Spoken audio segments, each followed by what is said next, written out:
Bonjour à tous, bonjour à toutes. Corinne Bombardieri-Roquier, donc qui a le plaisir de vous présenter une nouvelle rencontre créative. Et dans un instant, je vais vous présenter ma nouvelle invitée. Alors pour celles et ceux qui n'auraient pas encore tout à fait suivi la première rencontre, je vais peut-être repréciser ce que c'est que ces rencontres créatives. Donc c'est un concept que j'ai mis en place récemment. Qui a pour objectif en fait de vous apporter des témoignages de vécu professionnel sur des questions de changement de vie professionnelle, de transition de vie, de mobilité professionnelle. Donc ce sont des personnes que j'ai eu le plaisir de croiser en accompagnement, en formation individuelle ou collective sur ces questions-là et qui acceptent d'apporter leur témoignage sur comment ils ont franchi le cap du changement et comment ils ont construit progressivement ce projet de mobilité pour les amener au poste ou à la fonction qu'ils tiennent aujourd'hui. Alors aujourd'hui, j'ai vraiment le plaisir d'accueillir une femme que je qualifierais comme dynamique, courageuse, déterminée et audacieuse, parce qu'elle va vous raconter un petit peu les différentes étapes de son parcours. Elle s'appelle Delphine Chastre. Bonjour Delphine. Bonjour Corinne. Merci d'être là. Donc vous allez, Delphine, nous raconter un petit peu votre parcours. Alors pour vous présenter juste en quelques mots et ensuite je vais vous laisser le faire vous-même. Vous êtes cadre de la fonction publique territoriale. Vous avez intégré la fonction publique territoriale en 1992, donc tout un beau parcours jusque-là. Et vous avez en fait déjà vécu différentes mobilités, puisque j'ai noté dans votre parcours, vous avez commencé en comptabilité, vous avez développé de nouvelles compétences en gestion administrative et financière, vous avez développé progressivement des responsabilités supplémentaires en prenant la direction adjointe et ensuite la direction d'un certain nombre de pôles ou de services de gestion administrative et financière. J'ai noté que vous avez des cycles à peu près de 3 ans, 3-4 ans. Ça, oui, c'est ça, ouais, tout à fait. Okay. C'est assez typique, oui. Voilà.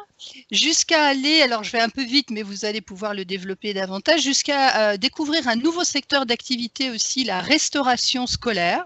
Où là, vous avez occupé un poste d'adjointe de direction du chef de service en restauration scolaire, donc pour un conseil départemental, le conseil départemental des Hauts-de-Seine, que vous avez rejoint d'ailleurs depuis 2002. Et vous avez continué à faire évoluer régulièrement et progressivement votre carrière, votre parcours professionnel, toujours avec cette appétence pour le développement des compétences. En tout cas, moi, c'est ce que j'ai lu à travers votre parcours. Et toujours cette idée de challenge aussi, hein, parce qu'on sent bien qu'il y a une femme de challenge derrière ce parcours-là.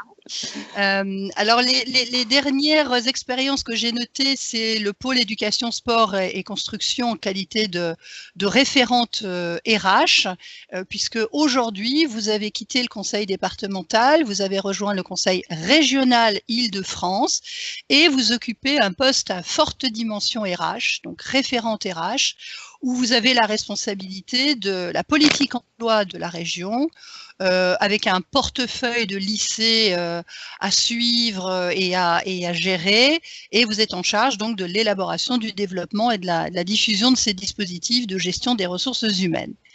Est-ce que c'est bien ça, ou est-ce que vous pouvez nous-mêmes, vous-même nous en dire un petit peu plus sur le poste que vous occupez aujourd'hui et le poste que vous occupiez au moment où vous avez fait cette bascule vers cette mobilité professionnelle?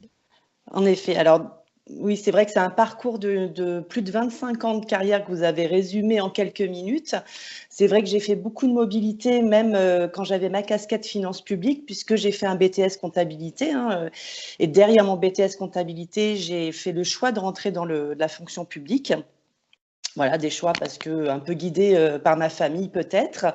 En tout cas, j'ai su rebondir tout le long de ma carrière sur des postes dans différents secteurs, toujours dans la finance publique, on va dire en cascade générale, administration générale, finance publique. Aujourd'hui, j'occupe, oui, donc un poste de référent RH à la région Île-de-France. J'ai un portefeuille de 22 lycées du sud parisien avec 450 agents à gérer au quotidien. Donc, je balaye l'ensemble des domaines ressources humaines, du recrutement jusqu'à la radiation ou en tout cas des effectifs des agents.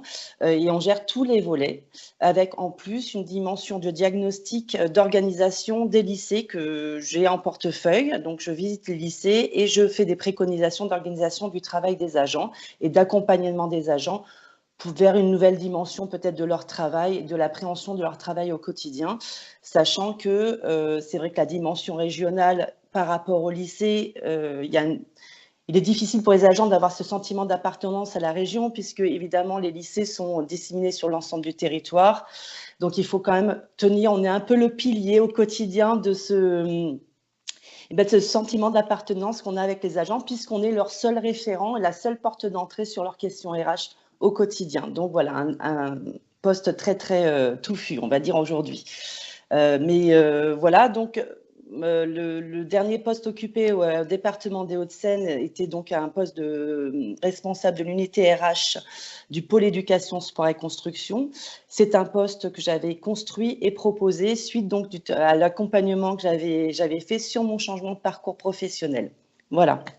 Ok, merci beaucoup pour ces précisions. Alors, on sent bien l'enthousiasme de ce que vous vivez aujourd'hui, et cet enthousiasme, j'ai envie de dire, vous avez contribué aussi à le remettre en forme, à le réanimer et à le réactiver. Est-ce que vous pouvez parler et nous expliquer pour celles et ceux qui nous écoutent et qui nous regardent, et peut-être qui se posent la question en tant que fonctionnaire ou en tant que cadre du privé, d'ailleurs, est-ce que j'ose, est-ce que j'ose pas, est-ce que j'y vais, est-ce que voilà, parce qu'il y a toujours cette période un petit peu d'hésitation. Je sais que quand on s'est rencontrés, vous étiez aussi un peu dans cette dimension et d'hésitation parce qu'on a des acquis, parce que on a aussi une zone d'expertise sur laquelle on peut s'appuyer.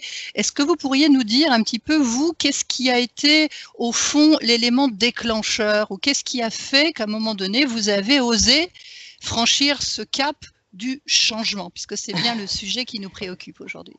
Oui. Alors, ce changement-là, il s'est fait quand même sur quelques années, puisqu'entre la première fois où on s'était rencontrés, Corinne, et le dernier accompagnement qu'on avait fait ensemble, il s'était quand même passé, je crois, une bonne année et demie. Il avait fallu quand même 18 mois pour que tout germe aussi, donc il faut quand même un certain temps. Alors, c'est vrai que, pour parler de ma propre expérience, j'étais arrivée à un point de ma vie où j'avais besoin de me lancer des challenges. J'avais ma fille qui était grande, je n'avais plus j'avais en fait un peu que moi à m'occuper quelque part. Et c'est vrai que dans ma vie, dans ma vie, je recherche toujours un certain équilibre entre ma vie professionnelle et ma vie privée. Il faut vraiment que je sois contente d'aller travailler le matin, il faut que je sois contente de rentrer chez moi le soir. Et j'étais arrivée un petit peu au bout de mon expertise un peu en finances publiques. J'avais fait plein de domaines différents sur les finances publiques. J'avais travaillé dans le culturel, dans les services de travaux publics, dans plein de choses. Vraiment, j'avais pu voir plein de domaines différents de la fonction publique, en tout cas. Et j'étais arrivée un petit peu au bout en me disant, bon, voilà, j'étais bien quand même dans le service où j'étais à l'époque où j'ai commencé à mettre en place ce projet de changement professionnel. J'étais au service de la restauration scolaire. J'étais donc adjointe au chef de service de la restauration scolaire du département 92, donc avec une mise en place de délégation service public, etc. Donc des dossiers quand même très intéressants et très enrichissants au quotidien et professionnellement. Ça m'a vraiment beaucoup apporté. J'y étais très bien, j'étais dans une très bonne ambiance de travail, une équipe très bienveillante. Mais je commençais à percevoir que j'arrivais un peu au bout des choses. Et là, je me suis mise un petit peu à me dire, bon ben voilà, tu as 45 ans, aujourd'hui, c'est le moment d'opérer peut-être un changement. Alors, plan A, plan B, j'avais déjà un petit peu ces choses dans la tête. Le plan A, c'était vraiment de me performer en finances publiques, quitte à passer peut-être un master en finances publiques, quelque chose qui me permette de franchir un cap dans finances publiques pour peut-être devenir directeur finances publiques, ce genre de choses dans une commune, prendre vraiment une autre dimension, ou alors vraiment changer de métier. Et ça, c'était le plan B à l'époque. Et j'ai commencé un petit peu à imaginer comment je pourrais un peu changer cette vie professionnelle. C'est à ce moment-là vraiment, bah voilà, je me suis dit qu'est-ce qui existe, quels sont mes outils, quels sont les outils à ma portée aujourd'hui pour que je puisse envisager un changement professionnel, sachant que je suis fonctionnaire titulaire, donc je savais que j'avais quand même un statut qui me le permettait, un statut protecteur, que j'avais pas grand-chose à perdre non plus, à essayer en tout cas d'engrainer ça. Et j'étais quand même dans une collectivité qui nous aidait beaucoup aussi sur l'accompagnement, parce qu'il commençait quand même à émerger cette notion de gestion prévisionnelle des emplois et compétences, de changement, parce que la masse salariale des collectivités fait qu'aujourd'hui, il faut penser en interne, il faut repenser le métier des gens en interne, parce que les collectivités sont quand même en difficulté aujourd'hui pour recruter beaucoup de monde. Donc voilà, aujourd'hui, c'était vraiment, à l'époque, c'était vraiment mes idées de départ. Okay. Voilà. Et alors justement, voilà, vous l'expliquez bien, il y a eu ce moment de questionnement par rapport à ce que vous faisiez à ce moment-là, un poste qui était tout à fait riche et qui ne manquait pas de diversité, mais vous aviez envie de passer à autre chose. La décision, le moment où vous avez décidé que c'était le moment de s'engager dans un processus de changement, est-ce que vous sauriez y revenir un peu, rembobiner un peu le film un instant pour expliquer à celles et ceux qui nous regardent et qui nous écoutent la décision, elle a porté sur quoi, quand, enfin, qu'est-ce qui a fait qu'à un moment donné, vous vous êtes lancé, vous vous êtes engagé? Parce que c'est pas simple, hein, cette prise de décision qui consiste à dire, ok, là maintenant je le fais, quoi. J'arrête d'y penser, j'arrête d'y réfléchir, j'y vais, quoi. Voilà, c'est un peu moi vraiment l'élément déclencheur, c'est quand j'en parlais un petit peu autour de moi, enfin en tout cas les gens qui me connaissent bien me disaient, voilà, on sent bien que tu as toujours envie de quelque chose de nouveau, de trouver ton équilibre, mais c'était une réflexion et des remarques que je prenais tout le temps. C'est-à-dire que les gens me disaient, mais c'est bien de rester dans l'intention, mais il y a un moment, il va falloir passer à l'action. Et c'est vrai que ça a germé vraiment, il m'a fallu du temps, hein, mais après, c'est quand vous nous avez accompagnés aussi, Corinne, sur toutes ces réflexions autour de la mobilité, autour des changements professionnels, que vous nous avez donné des outils pour nous permettre de réfléchir sur nos cercles de vie, sur tout ça, où je me suis dit, mais en fait, là, aujourd'hui, j'ai tout qui me permet de me mettre en action. J'ai aucune excuse pour ne pas le faire. En tout cas, j'ai aucun frein pour le faire. J'ai plus aucun blocage. Les blocages, on en avait parlé lors de vos accompagnements. Donc, on les avait levés, etc.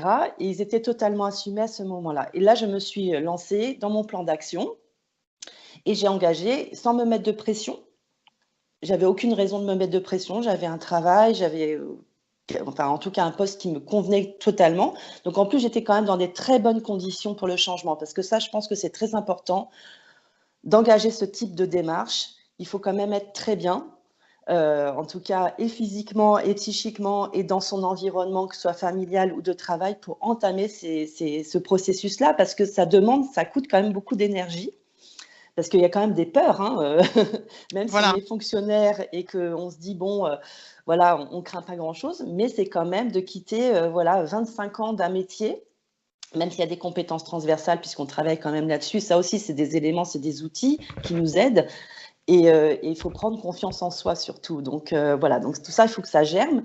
Mais une fois que c'est mis en place, moi en tout cas, j'avais tous les outils en place pour me dire, allez Delphine, maintenant c'est le moment, tu peux prendre un tournant dans ta carrière. C'est maintenant qu'il faut le faire en tout cas, à 45 ans, parce que voilà, la vie est courte quand même s'il nous reste encore un peu de temps à travailler, mais il faut se lancer. Et de toute façon, je n'avais pas grand-chose à perdre. Je gardais toujours en mémoire que j'avais un métier quand même de base.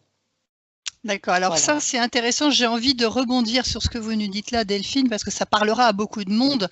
J'avais pas beaucoup de choses à perdre, c'est déjà une vision positive des choses. Tout le monde n'a pas forcément cette vision-là au moment d'enclencher le changement, et vous avez parlé de quelque chose de très, de très humain, et on est tous passés par là, les peurs en fait. Hein. Le changement, c'est très réjouissant, c'est très rafraîchissant, c'est très attrayant, et en même temps, on a tous nos peurs.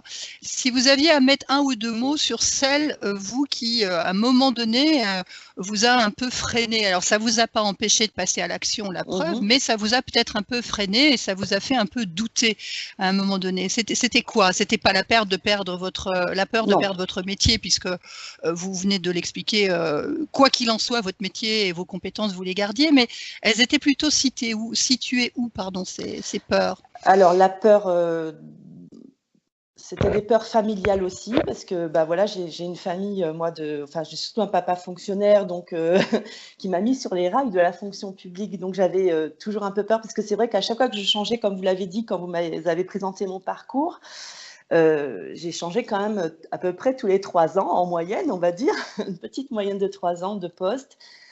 Et c'est vrai que ma famille ne comprenait pas. Me disait toujours, mais pourquoi tu as toujours besoin de changer comme ça? Tu ne peux pas rester où tu es, après tout est bien, voilà, tu touches ta paye tranquille et tout ça.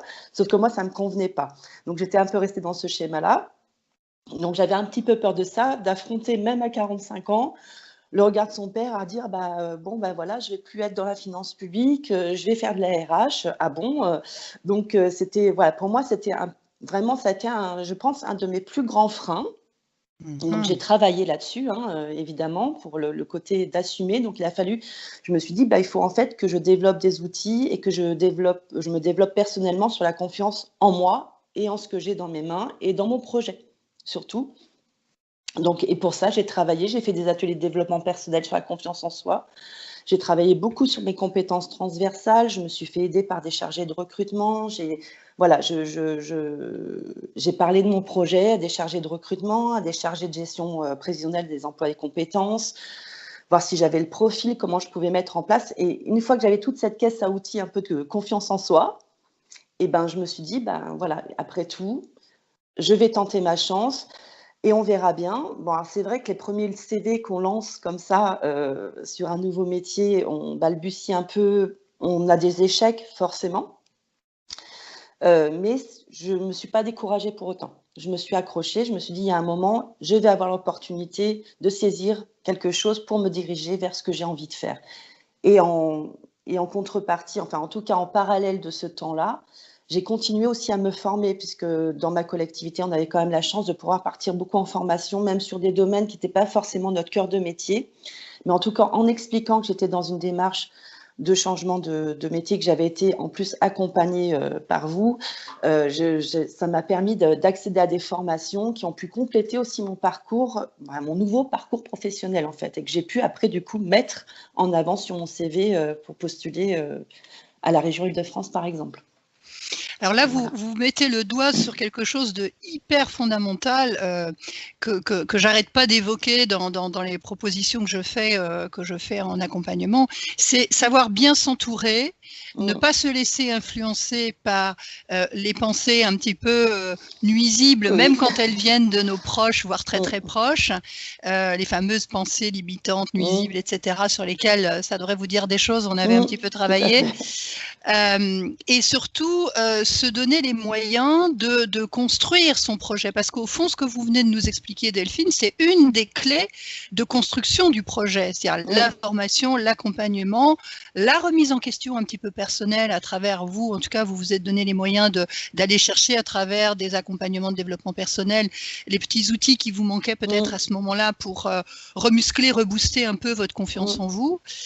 Donc c'est intéressant parce que vous êtes en train, et vous l'avez évoqué 2 fois de suite, la boîte à outils. Oui, il y a une boîte à outils pro et perso à mettre en place, parfois beaucoup plus qu'on peut l'imaginer du côté du perso d'ailleurs, avant d'envisager une transition professionnelle. Donc merci pour ces quelques clés que vous livrez là, parce que c'est vrai que ça fait pas forcément partie des automatismes et que voilà, les personnes qui nous regardent et qui seraient en train de réfléchir à une éventuelle transition n'auraient peut-être pas pensé voir les choses sous cet angle-là.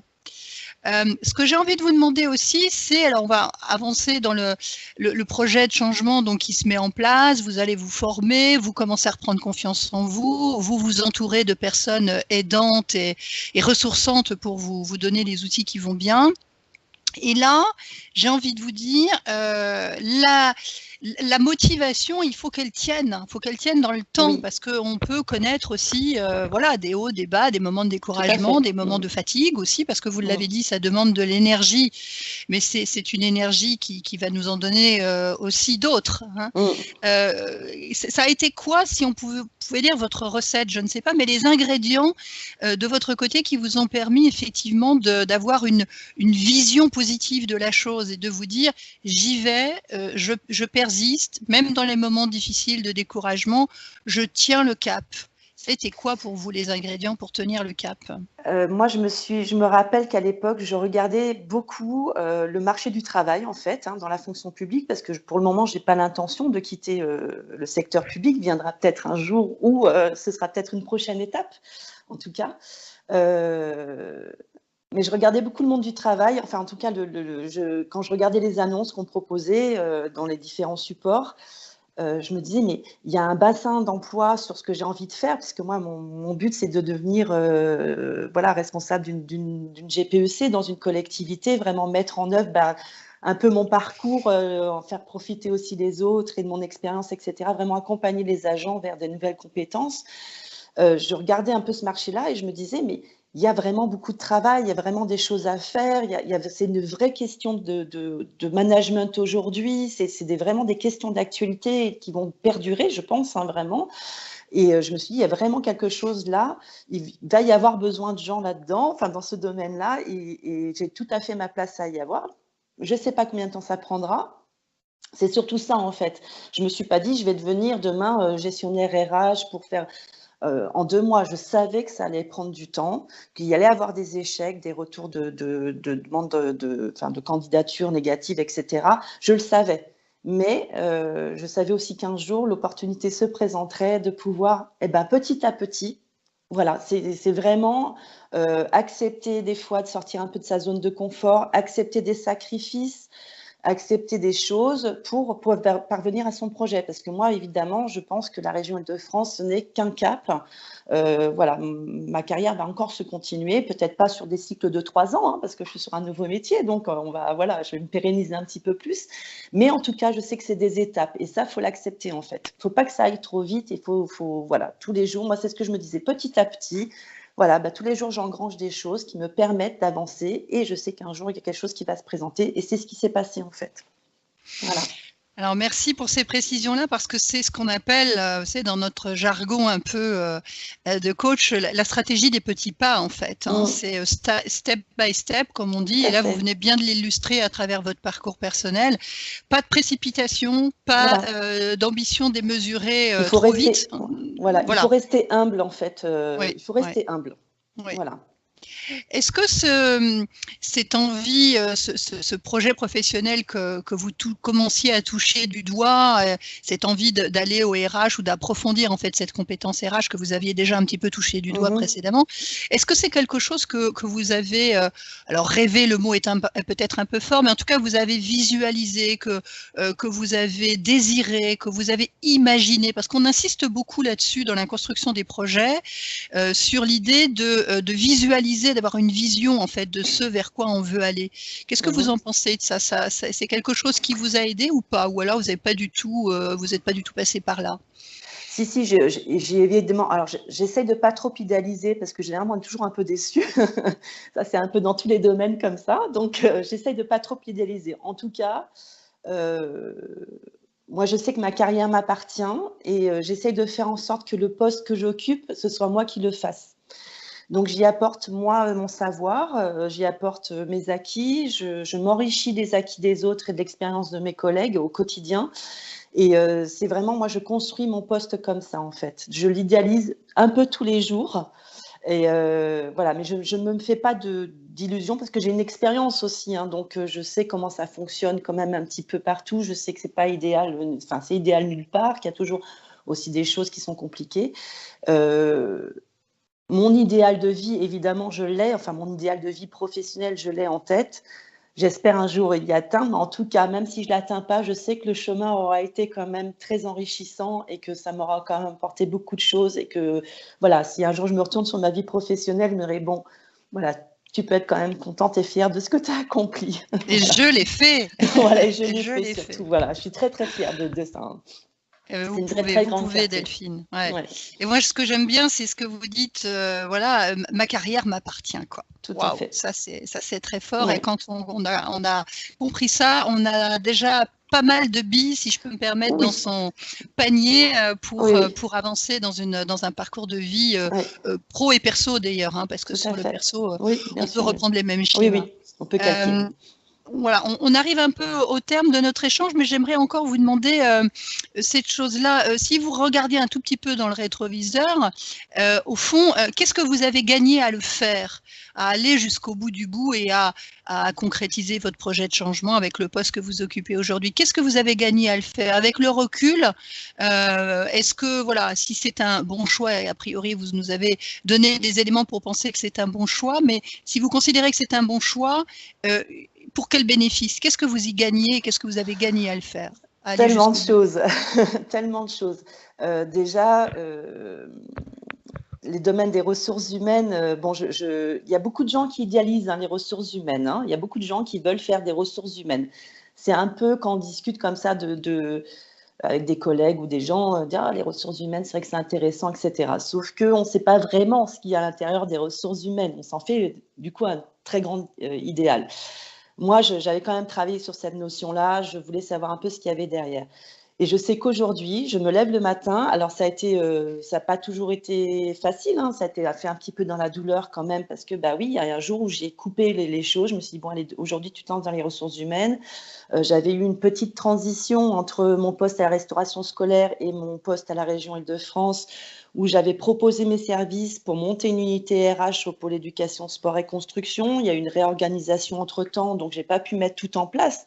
Donc, c'était vraiment, j'étais vraiment un peu en mouvance comme ça, un peu sur des sables mouvants, un peu tous les jours. Ça a été très challengeant. Mais quand je me suis présentée à la région Île-de-France, j'étais vraiment tellement sûre de mon projet que voilà, j'ai eu une réponse quasiment immédiatement en me disant on vous prend en tant que référent RH. Et c'est vrai qu'aujourd'hui, même si j'ai changé de métier, qu'il a fallu que j'abandonne les finances publiques, même si en RH, il y a quand même des notions de finances publiques, il ne faut pas non plus assurer, il y a quand même des enveloppes budgétaires derrière. Donc, je ne lâche pas non plus ma première casquette, on va dire. Mais en tout cas, j'y ai rien gagné financièrement. Je travaille beaucoup plus aujourd'hui. J'ai vraiment des semaines qui sont vraiment hyper remplies. Je gère quand même 450 agents, donc c'est pas rien. C'est quand même une mini-entreprise. On est des mini-DRH quand même. Mais alors, qu'est-ce que c'est? Voilà, c'est juste, moi j'ai la pêche, ça me donne le sourire, même si je suis fatiguée, je suis même des fois épuisée, hein, on peut le dire, mais voilà, au jour le jour, d'apprendre tous les jours, ça m'apporte vraiment un équilibre super, quoi. Et quand les gens me demandent, mes amis autour de moi me disent, mais alors, dis donc, tu travailles beaucoup plus qu'avant, t'es la tête tout le temps dans le guidon, et machin. Ouais, mais c'est pas grave. C'est pas grave parce que je sais que là, ce que je suis en train d'engranger là comme compétence, ça va tellement me servir après que voilà, il y aura pas de, je n'ai aucun regret. Voilà.